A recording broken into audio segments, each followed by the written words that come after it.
Sejam bem-vindos a mais um Mar de Amigos. Hoje, um quadro diferente. Faremos os mitos e as verdades da náutica. Esse é o primeiro, depois surgiremos com outros, mas funcionará da seguinte forma. Farei as afirmações e aí quero ver se você responde se é verdade ou se é um mito. Está preparado? Claro, vamos lá, vamos ver o que é mito.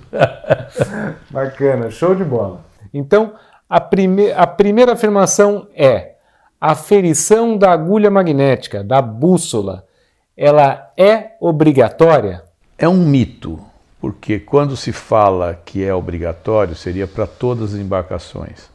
E a obrigatoriedade é apenas para embarcações de grande porte, ou seja, embarcações acima de 84 pés. Então, seriam os iates. A aferição da agulha ela é de extrema importância, porque cada embarcação com a sua agulha magnética instalada, ela sofre influências magnéticas pela própria instalação, devido a um instrumento qualquer do lado, um alto-falante, algum equipamento, ela pode dar variações grandes na sua agulha magnética. Só que para áreas de navegação interior ou até costeira para embarcações de médio porte, muitas dos condutores não têm o conhecimento para interpretar o que é uma tabela de desvio da agulha. Então passa a ser um mito quando se generaliza. Então não é para todas as embarcações, apenas para as embarcações de grande porte. Muito legal. Agora a afirmação 2. Colete salva-vidas tem validade? É outro mito, né? Porque o colete, o que se espera de um colete é nunca usar. Mas quando for usar, ele tem que estar em condições de segurança de uso para que você consiga se manter na superfície para aguardar um resgate. Então, o colete salva-vidas, embora ele tenha uma data de fabricação, mas o principal é a manutenção desse colete. Esse colete, em muitos barcos que a gente vê aí, até barcos de travessias de pessoas, nota-se que eles estão deteriorados pela ação do sol, pela ação da umidade. Então, as suas costuras elas já começam a perder a sua durabilidade. E isso faz com que o colete realmente não atue da forma que tem que ser atuado. Então, não tem validade desde que esteja em condições de uso, né? Não esteja um colete rasgado, totalmente... Né? Como é que você vai usar um colete que, em vez de flutuar, você vai para o fundo? Ele vai encharcar e vai jogar você para o fundo. Legal. Questão número 3. Devemos portar documento original a bordo da embarcação, o TIE. É um mito também, porque parte-se do princípio do documento da embarcação como se fosse para dos navios. Os documentos originais dos navios, eles não ficam a bordo da embarcação, elas ficam com os armadores, ficam em poder dos armadores, no cofre da agência, da empresa detentora desses barcos. E o documento do TIE, que é o título de inscrição da embarcação, deixando o original a bordo da embarcação, no caso de um naufrágio, no caso de um incêndio a bordo, esse documento também será perdido.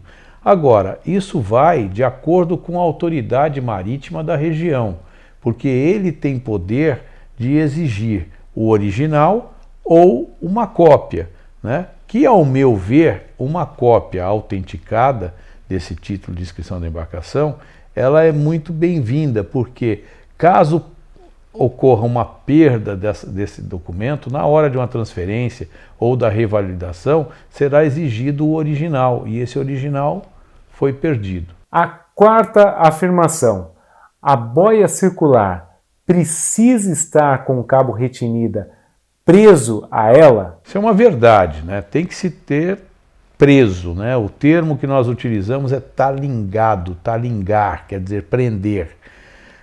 A boia circular, a boia de flutuação, é uma boia que a finalidade é para que a pessoa se mantenha na superfície. Muitas pessoas acham que, inclusive, é para passar a cabeça dentro, a pessoa tem que vestir aquela boia. E não é essa a função da boia circular. A boia circular é para ser arremessado para um náufrago, para que o náufrago ele segure naqueles cabos laterais e se mantenha na superfície. Para que você possa caçar esse cabo, tá? Ele tem que estar preso na boia. Porque quando você lança a boia, se não tiver o cabo preso, como é que você resgata o náufrago? Né? Então tem que estar ligado, tem que estar preso sim. Isso inclusive é passivo de multa, caso esteja independente a boia e o cabo de retinida independentes. Agora a quinta questão, e essa é bem interessante, né? Porque eu posso tomar multa portando uma balsa salva-vidas dentro da própria embarcação? Isso é verdade, isso não é mito. A balsa salva-vidas não pode ser confundida com um bote inflável. O bote é algo de apoio para embarque e desembarque. O bote ele é recomendado que se tenha. Agora, a balsa salva-vidas, ela tem um prazo de validade com os componentes que tem dentro dela. Porque a balsa de salva-vidas a maioria delas é aquela autoinflável, é aquela que vem num casulo, que quando você tem um caso de um naufrágio, puxa-se um cabo e ela monta-se sozinha. E aí, no caso, dentro dessa balsa tem um material de sobrevivência, que são as rações sólidas, são a líquida, né? Que é para que o náufrago mantenha-se com vida no período antes do resgate.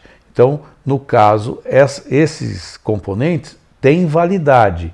E uma vez que a pessoa tem essa balsa na embarcação, e se ela não estiver dentro da validade, é óbvio que vai ser multado. Por quê? Se você tem um item de salvatagem, ele tem que estar dentro da validade. Muito interessante. Ou seja, se eu tiver um item desse a bordo, mas sem estar revisado, eu posso tomar uma multa. Agora, se eu não tiver na mesma embarcação esse item, se eu tiver jogado ele dentro da água, eu não tomo multa. É isso, né? Porque vamos partir do bom senso. É um item que não é leve, é um item que tem um relativo peso, é um item que não é barato, é um item que tem um custo também elevado, e tendo isso a bordo, qual que é o objetivo? É que no momento que for utilizar, ela tem que atender às suas necessidades. Então, é até algo, né, depreciativo levar um item que não tem a função que se tem, o objetivo que ela exerça. Legal. Agora, o sexto item, sexta afirmação. Os esgotos dos barcos são tratados. Isso é um mito, né? Isso é um mito, isso é uma mentira absurda, isso é ridículo, né? Porque nós temos aqui no nosso país os barcos jogando os dejetos diretamente na água, né? Então, tratamento do esgoto, isso não existe. Muitos barcos, né, inclusive os barcos da linha que nós representamos, da Schaeffer, eles têm a caixa, né, de depósito de águas negras, tá? Que no local adequado isso será retirado, mas não tem um tratamento para esses dejetos, né? Então, com isso, nós até ironizamos, porque na maioria das vezes estamos nos locais lotados de embarcações, cheio de barcos, e ali todo mundo usando sanitário e tal, e nadando ao redor do barco. Para onde está indo aqui todo, né, o xixi, o número 1 e o número 2, está indo para onde? Está indo para ali, para a água, que a pessoa, né, vai estar sendo contaminada com aquilo.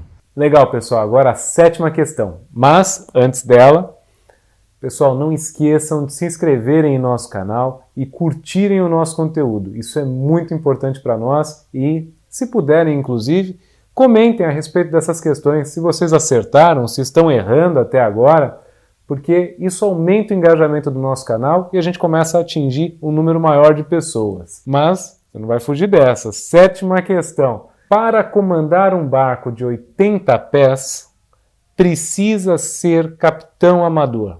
Isso não é um mito e, enfim, é questão de interpretação. A lei é clara, a norma é clara. Os barcos, eles têm a necessidade das habilitações compatível com a área de navegação.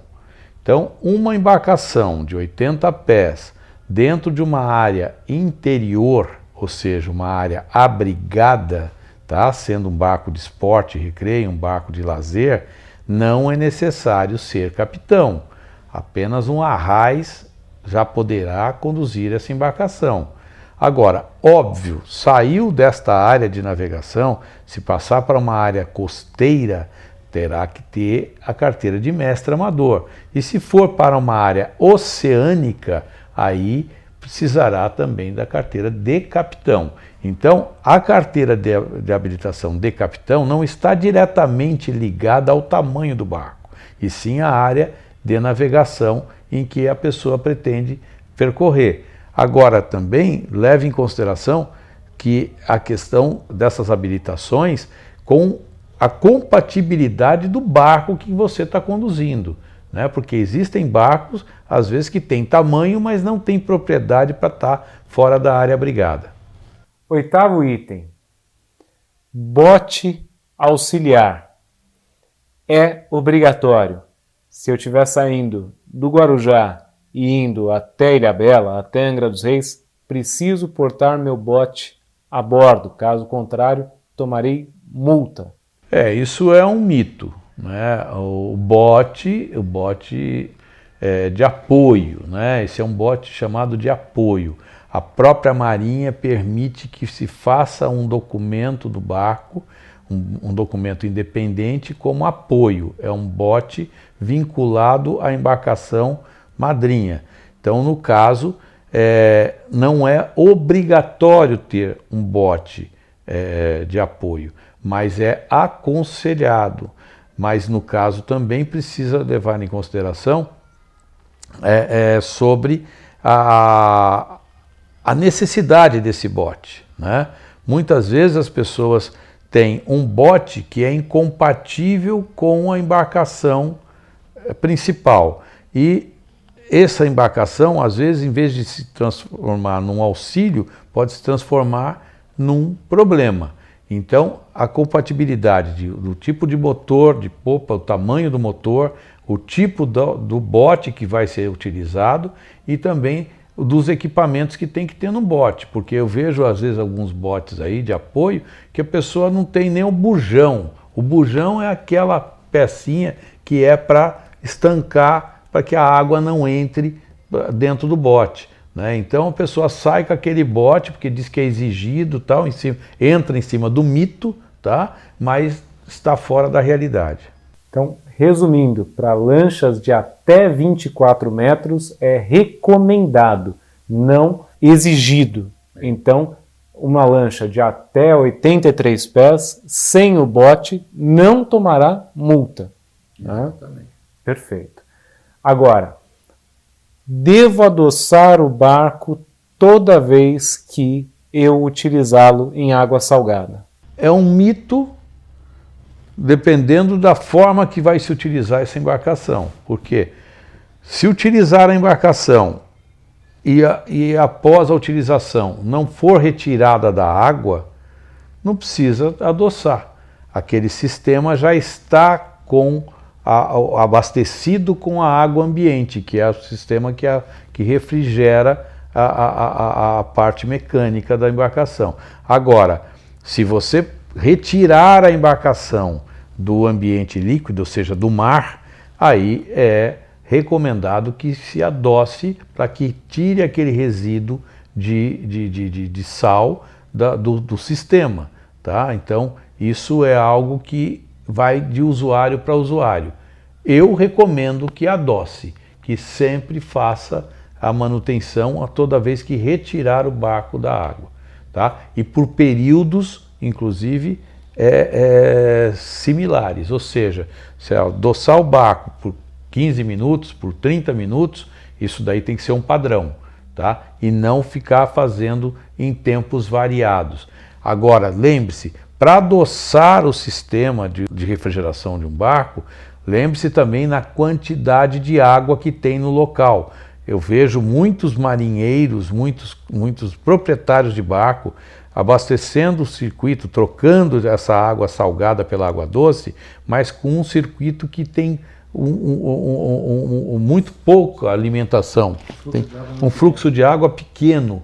E isso, às vezes, a pessoa acelera, até aquele hábito de querer acelerar o barco no seco para poder retirar esse resíduo de sal, e isso acaba danificando mais do que fazendo a manutenção. Agora, com relação ao extintor, deixando ele no plástico, dentro da embalagem, comprei o extintor, coloquei na minha lancha, eu tomo multa por deixar ele no plástico?